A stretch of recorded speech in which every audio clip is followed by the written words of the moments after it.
negosyo at iba pa. Ito ang part 2 ng mga iba't ibang Christmas promo ng negosyo, di ba pa? At pag holiday season, kabi-kabila ang mga party at iba't ibang activities na mangyayari ika nga. Resulta tuloy, ubos na ubos ang ating mga energy. Yes, kaya naman para hindi malobat ang inyong energy sa iba't ibang happy-happy ngayong holiday season, ito po ang isang pang-boost ng inyong energy. Kasama po natin ngayon si Mr. Andrew Castillo, ang Marketing Director ng Vertu Global Connect. Hello, good afternoon, Good Mr. afternoon, Andrew. Good afternoon, Dika. Good afternoon, DG. Alright.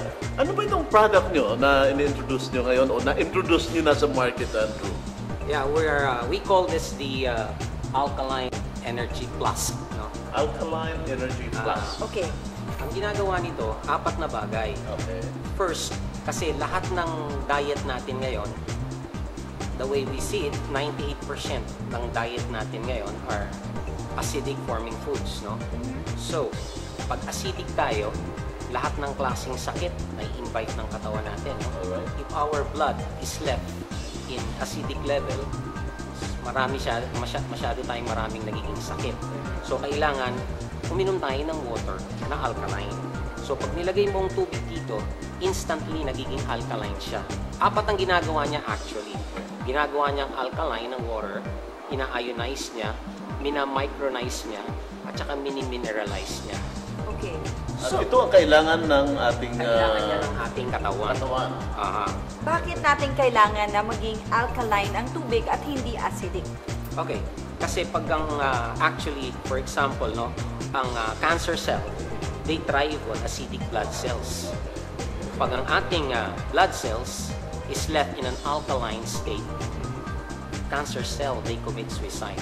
At alam yan ng mga doktor. Kung may doktor na nanonood ngayon, no? So, ganun pala yun, ha? Pag medyo nasa acidic stage or yung blood mo or Yung iyong blood cells, no? Blood Yung iyong cells mo. system, yung iyong katawan, no? So pagka madali mo naman malaman pag ikaw ay acidic, no? Like for example, no, sir, your frame ng eyeglasses mo. alright. Pag medyo nagtatarnish ng mabilis yan o yung mga nasusuot nating mga bracelet na hindi naman gold o kaya kahit gold yan, medyo nagiging greenish. Oh. Ayan, acidic ka. Acidic ikaw? Acidic ka, no? Skin mo yung... Papawisan ka rin. Acidic ang katawan mo. Oo. Oo, yun ang mga signs, no? Hindi kapag pinagpapawisan ka rin, halimbawa, no? Nakikita yung bakat, no? Yung bakas. Yun, acidic Madali ka rin. mong malaman kung acidic ka, no?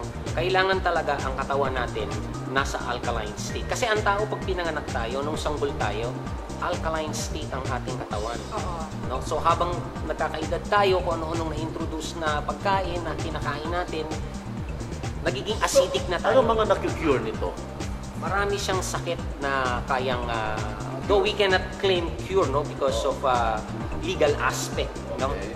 Hindi natin pwedeng sabihin yung cure, no? But curing is self-explanatory when one person na nakagamit is naramdaman niya talagang nawala yung mga nararamdaman niya, no? So, ang mga naaalis nito, yung mga toxins sa katawan natin, lalo na may problema sa arthritis, no? Gout, diabetic, Yeah. high blood. So, Andrew, paano to? Anong ginagawa? Anong nangyayari? May tubig ako, napapasok ko dyan sa flask. And anong meron properties yan? Bakit nagiging alkaline yung tubig? Yan. Okay. Meron siya sa loob ng mga stones, no? Okay. These are No ordinary stones. these are rare stones. It's a Rare. combination. Okay, It's inside this thing, no? Okay. Ito binibilad. There's nothing to buy, no? Walang filter, walang papalitan dito. Pagka once you buy this one, wala ka nang papalitan You can hear it. Andito yung mga stones, no? Okay. All you need to do is bibilad mo lang to sa araw every 15 or 20 days of using. Bakit kailangan mo And ibilad? it goes back to Bakit kaya its normal. ibilad? Meron bang solar Yun. energy na kukuha? Yun yung qualities ng stone. Pag siya ay na-expose sa heat ng Para sun, bumalik yung quality ng na-activate stones. niya. It goes back to So, its before normal you put element. water there, you have to put it under the sun first. Hindi, yung After pag 15 days bago daw. naman ito, pagka brand new siya, you just have to wash Wash it. And then you can use it right away. And then Okay. after 15 or 20 days, just bilad mo lang sa Ito araw. lang, dry up mo. Actually, previous to this, kanina, pinakita sa atin ni Andrew. Ito yun, Hindi na ito. nila nakita. Ito ang itsura Ayan. ng tubig na. Ito yung tinest natin Ang kanina, ginamit natin off camera, kanina, yung nasa... Yung, what is this, distilled water. Yeah. Okay. Na Tapos, iniinom natin dahil ito, distilled water talaga yan. acidic So ito, water. acidic siya, no? Kasi nilagyan natin yan ng litmus liquid. Now, ang pinanggalingan niya, same bottle. Itong isa, pinadaan natin dito. Yung isa, hindi natin pinadaan. Okay. Both, pinatakan natin ng litmus liquid. Yung isa turns into yellow, which indicates that it's acidic. Highly acidic. But this one turns into blue, meaning it's alkaline. Wow. Saan na-discover itong proseso na ito? Sa Japan ito na Japan. unang na-discover, no? Andrew, ngayong This is a Japanese technology. Sa Japanese Okay. technology. Ngayong panahon ng Pasko, maraming kakain ng matataba, mga bawal at kung Ayan. ano-ano pa. Lahat Kaya yan. pagdating ng bagong taon, kung alam natin, di ba, maraming nasustroke at kung ano-ano pang mga nangyayari. So, anong kahalagahan nito para sa ating mga manonood na alam natin talagang kakain Hindi ng mapigilan marami na kumain ng marami. at kailangan ng energy ngayong Pasko. O kailangan ito kasi ang masasabi ko, ito ay hindi expense. This is a necessity. Kung tayong lahat may microwave sa bahay, may refrigerator, may electric fan, may aircon, may TV, mas lalong kailangan ito. Ito ang negosyong pangkalusugan.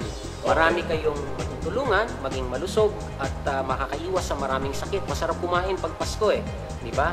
You have to remove the toxins, right? Siguro yung mga So, you have to tagapanood drink natin, Nika, alkaline Andrew, water. no? Nagtatanong din sila ngayon. Ano ba sa amin yan? Ano bang negosyo na madi-derive namin dyan? Okay.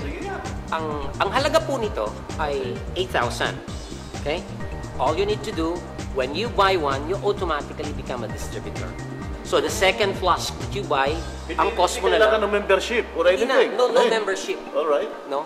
Just be a customer. And if you're a customer, You're gonna buy it, bibilhin mo yan ng 8,000. 8,000. The next time you come back, you buy it only at 6,500. At 6,500, And then you can 1,500 sell pesos. it at 8,000. So you make 1,500. For Yung every iba, unit ang niya. dali niyang ibenta kasi ang bilis ng resulta. Yung mga distributor namin, some are selling 5 a day, some are selling 10 a day. Sa mga Not friends and bad. relatives lang. Yes. See? So if you sell 10 a day, 1,500, that's 15,000 a day. Sipag lang talaga. No? Kung bawat Pilipino Lalo na masipag ngayong lang Christmas, walang kailangan magsibipag ka dahil ang dami mong gastos. Maraming pwedeng regaluhan yan para maging malusog sa bagong taon. Andrew, ito na pagkakataon nyo. Paano kayo makakontakt dun sa mga nais maging distributor nitong alkaline Saan nila energy mabibili flask? yan? Yes. Okay, so hindi namin masyado mga kaibigan maipaliwanag sa inyo yung talagang benepisyo nito. Kailangan makita po natin yung clinical study nito and the science behind it. So inaanyayahan po namin kayo tuwing Tuesday and Friday dito po sa Paragon Condominium sa 15th floor. That's at the corner of Reliance Street and EDSA, just right in front of VRP Hospital. PMC. Yeah. Victor R. So you can go to the 15th floor. We start our briefing 5 p.m. That's every Tuesday and Friday. And we have some videos to show you. These are clinical studies done by the Japanese government. So these are Negosyo at iba pa.